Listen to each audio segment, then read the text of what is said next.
ਪਾਕਿਸਤਾਨ ਦੇ ਵਿੱਚ ਪਿਛਲੇ 4 ਵਰ੍ਹਿਆਂ ਦੇ ਅੰਦਰ ਬੇਰੋਜ਼ਗਾਰੀ ਅੰਦਰ 14 ਲੱਖ ਲੋਕਾਂ ਦਾ ਵਾਧਾ ਹੋਇਆ ਹੈ। ਇਹਦੇ ਵਿੱਚ ਕੁੜੀਆਂ ਔਰ ਮੁੰਡੇ ਔਰ ਹਰ ਉਮਰ ਦੇ ਹਰ ਉਮਰ ਦੇ ਕੁੜੀਆਂ ਮੁੰਡੇ ਨੇ ਜਿਹੜੇ ਪਿਛਲੇ 4 ਸਾਲਾਂ 'ਚ 14 ਲੱਖ ਨੇ ਜਿਹੜੇ ਉਹ ਬੇਰੋਜ਼ਗਾਰ ਹੋਏ ਨੇ। ਆਪਣੇ ਸੁਣਨ ਔਰ ਦੇਖਣ ਵਾਲੇ ਨੂੰ ਦੱਸ ਜਾਈਏ ਕਿ IMF ਨੇ ਪਾਕਿਸਤਾਨ ਦੇ ਨਾਲ ਕਰਜ਼ੇ ਦੀ ਸ਼ਰਤ ਬਦਲੇ ਜਿਹੜੀਆਂ 50% ਅਮਲ ਦੀਆਂ ਸ਼ਰਤਾਂ ਧਰੀਆਂ ਸਨ, ਉਹਨਾਂ ਦੇ ਵਿੱਚ ਇਹ ਵੀ ਸੀਗਾ ਕਿ ਉਹ ਮੁਲਕ ਭਰ ਦੇ ਵਿੱਚ ਬੇਰੋਜ਼ਗਾਰੀ ਹੈ ਜਿਹੜੀ ਉਹਦਾ ਸਰਵੇ ਕਰਵਾਏ ਔਰ ਉਸ ਸਰਵੇ ਨੂੰ ਪਬਲਿਕ ਕਰਵਾਏ।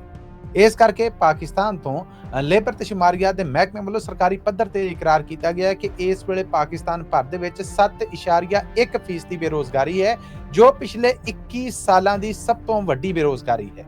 ਨਾਲ ਹੀ ਇਹਦੇ ਉੱਤੇ ਜਿਹੜੇ ਮਨਸੂਬਾਬੰਦੀ ਦੇ ਵਜ਼ੀਰ ਨੇ, ਉਹਨਾਂ ਦਾ ਆਖਣਾ ਹੈ ਕਿ ਇਹਦੀ ਵਜ੍ਹਾ IMF ਔਰ ਮੁਲਕ ਦੇ ਵਿੱਚ ਆਉਣ ਵਾਲੇ ਤੂਫਾਨ ਨੇ ਜਿਹੜੇ ਔਰ ਹੜ੍ਹ ਜਿਹੜਾ ਉਹ ਹੈ। ਜਦਕਿ ਪਾਕਿਸਤਾਨੀ ਪ੍ਰਾਈਮ ਮਿਨਿਸਟਰ ਦੇ ਖਾਸ ਸਲਾਹਕਾਰ ਰਾਣਾ ਸਨਾਉल्लाह खान ਹੋਣਾ ਨੇ IMF ਨੂੰ ਗ੍ਰੀਨ ਚਿੱਟ ਦਿੱਤੀ ਹੈ ਕਿ ਨਹੀਂ, ਉਹ ਜ਼ਿੰਮੇਦਾਰ ਨਹੀਂ ਹੈ, ਸਿਰਫ ਆਫਤਾਂ ਨੇ ਜਿਹੜੀਆਂ ਉਹਦੇ ਕਾਰਨ ਸਭ ਕੁਝ ਹੋਇਆ।